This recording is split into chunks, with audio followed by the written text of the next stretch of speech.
have learned from the former Communications Minister and now President, His Excellency John Mahama, the 23-member Data Pricing Review Committee with a clear 14-day mandate to develop a roadmap for implementation.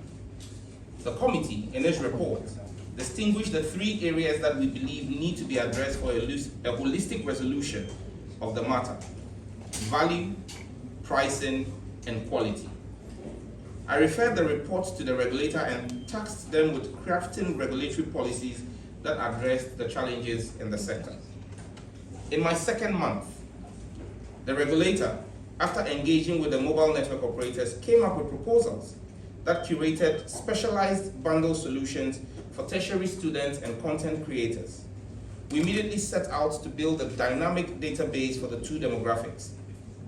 I held a meeting with all vice chancellors in the country to design a framework that allowed the networks to identify which numbers were used by tertiary students. However, I took a policy decision to truncate the process and re-engage the stakeholders to achieve a broader solution that affected all Ghanaian data users. In my third month, this engagement led to a focus on the structural challenges that the networks were facing in delivering their services. As indicated earlier, we had our eyes not just on the value and pricing of data bundles, but on the quality of service delivery.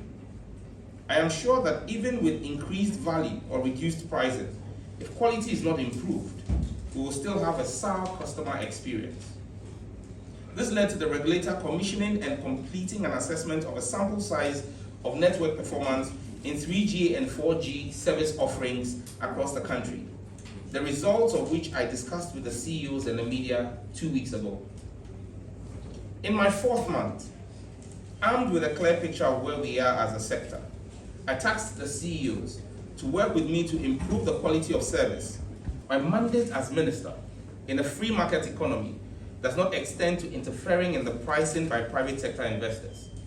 Just like the Minister for Trade does not have the power to direct GUTA members to drop their prices unilaterally, the Communications Minister cannot unilaterally direct price reductions. The immediate retort will be, and I am expecting it, I presented a memorandum to the Cabinet of Ghana aimed at making spectrum available to Mrs. Scancom Ghana Limited and Ghana Telecommunication Company Limited.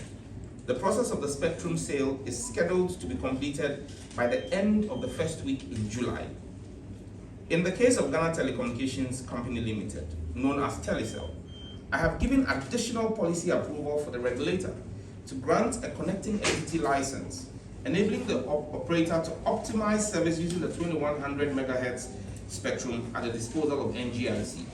This should result in a significant improvement in the quality of service and customer experience in the coming weeks. I want to reiterate my commitment to an engagement-led style of leadership that involves all my stakeholders, listens to their challenges, and works to address them in a manner that benefits the entire ecosystem. We need intense competition in the sector. Importantly, these policy actions will culminate in price reductions in the medium to long term. However, the recovery from 8 years of mismanagement cannot be completed in 4 months. To this end, I have mandated that all operators make critical investments in their networks to improve quality over the next quarter, that is from July to September. The regulator will commence a rigorous quality of service assessment in the final quarter of the year, October to December. So, Reverend Fianco, rigorous quality of service assessment. Yes, please. Defaulting operators will be sanctioned. I would also, at this point, commend the CEOs of the three telcos for their pledged commitment to collectively invest approximately $150 million in their networks between now and the end of the year to enhance quality of service, either by acquisition of spectrum or introduction or acquisition of new transmitters and equipment. At this juncture, I am pleased to announce that my engagement with the CEOs have resulted in the following specific measures which are to take effect. Airtel Tigo Ghana, AT Ghana. A 10% increase. This is as a result of MTN's SMP status. The ministry is committed to continue to working with the regulator and MTN to constantly review their SMP status and make the necessary adjustments once we achieve the market realignments that we seek with these measures. It has also come to my notice that there is a public call regarding the arbitrary charge or change in data prices by the operators. Let me state for the record that the facts do not support that claim. The NCA has a billing verification system to access the billing integrities of mobile data services. The NCA reports that in the last billing integrity test conducted on mobile data bundles for MTN, Telecel, and AT in Q3 of 2024, it found that 1. All data bundles purchased during the test period were correctly credited and remained intact throughout their validity with no unexpected data losses. 2. Non-expiry data bundles did not expire. And 3. All unused data bundles were rolled over after resubscription. These are the facts from the NCA. The NCA is hereby directed to conduct a billing integrity test for data services and to provide quarterly reports to the ministry starting from Q3. The NCA must check data billing for scenarios involving popular apps and websites. And if operators are found to be billing inaccurately, appropriate sanctions should be applied. In conclusion, I am confident we will see further drops in the actual prices of the data offerings when the Finance Ministry takes action on the tax handles in the sector. I'm continuing my engagement with the Honorable Finance Minister to get his approval for the rationalization of some components in the tax buildup in the sector. If we are able to have a proper rationalization of the taxes, we should see a drop in the almost 39% tax buildup in the price of data in the country. If that drops, we would insist that the telcos pass that on to their customers. Another area I am vigorously pursuing is with the Minister of Energy and Green Transitions and the Public Utilities Regulatory Commission. The problem of poor network. Poor network. You can have 1,000 gigs, but if you don't have good network, you cannot use it. Telecel, for instance, which I believe government has some shares in it, their network is quite bad. Very bad. I entered this building, I tried accessing the internet, and I was shocked that I'm in the building of the communications ministry, and there's no good network. Well, that's why I just addressed in my address. I spoke specifically to the Telecel intervention that we're making. Apart from the fact that we've offered both Telecel and, maybe because I use their official names, Ghana Telecommunication and Scancom. Scancom is MTN. Ghana Telecommunication is Telecel. We've offered them spectrum. Now, just so that we appreciate what it is, the ability to give you quality of service, the ability for you to be able to stream your data or your videos without them buffering, depends on the amount of bandwidth and spectrum, and the amount of bandwidth, and that also depends on the amount of spectrum that the telecom companies have. I know that both companies, including even AT, have been asking for spectrum for the last 4 years. They've not gotten it. But that's why I said it comes back to diagnosing what the problems are and fixing them. And that's why we're offering spectrum to MTN, we're offering spectrum to Telecel, and both companies, as a sign of their commitment to improving quality of service, have agreed to buy the spectrum that we're offering to them. Spectrum is also not very cheap. I must be honest about that. It's pretty expensive, but they are paying for the spectrum. Once we complete the deal by the first week of July, that will give them additional spectrum and bandwidth that they can then use to improve the quality of the network. Again, it is not a switch that gets turned on immediately they get the spectrum.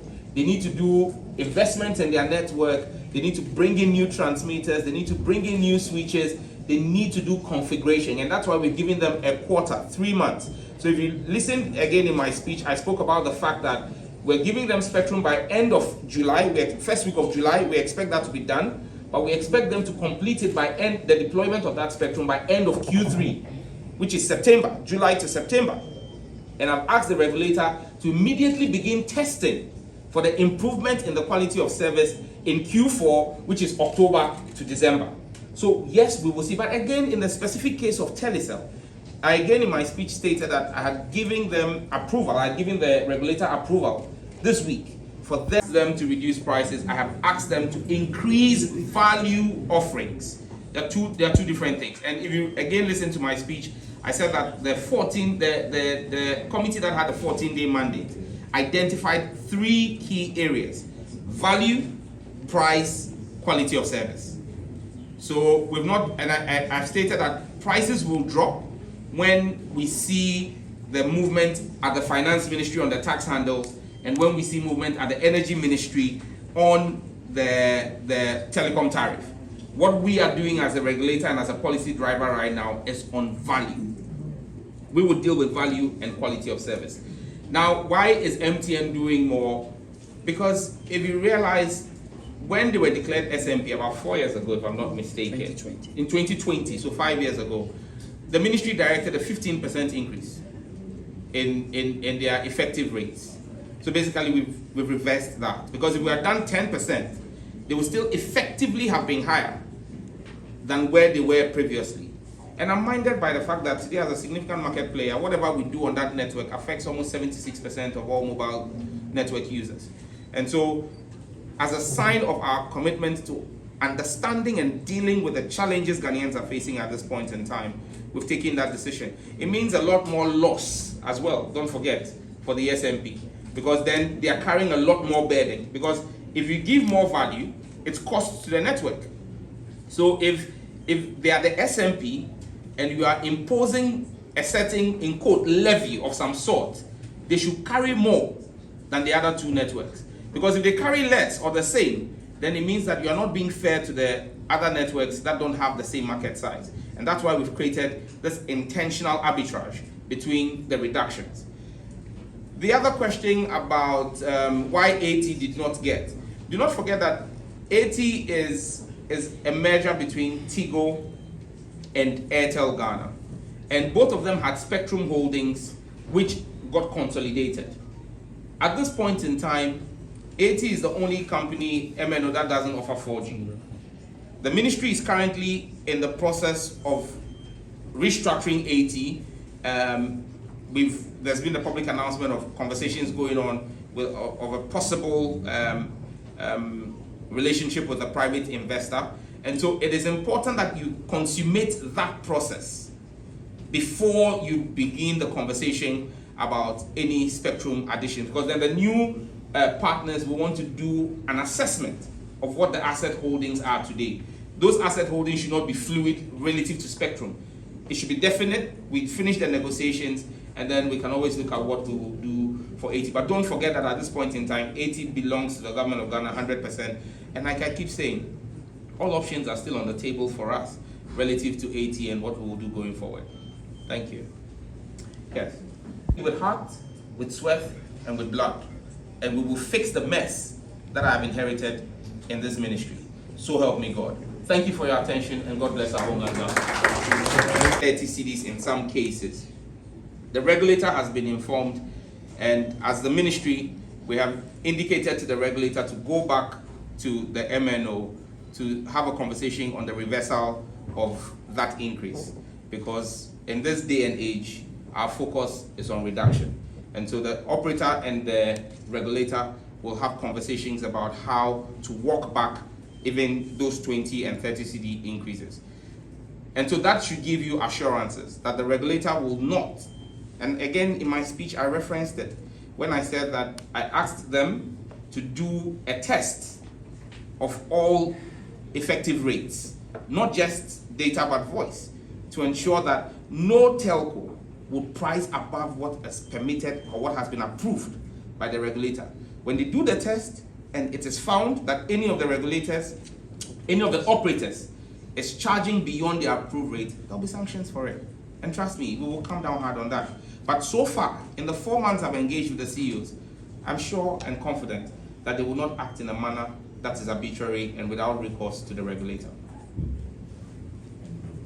Any other questions? Thank you, our brothers and sisters from the media, the CEOs, directors, chief director, the ministry, CEOs, the regulator. Thank you very much. God bless you.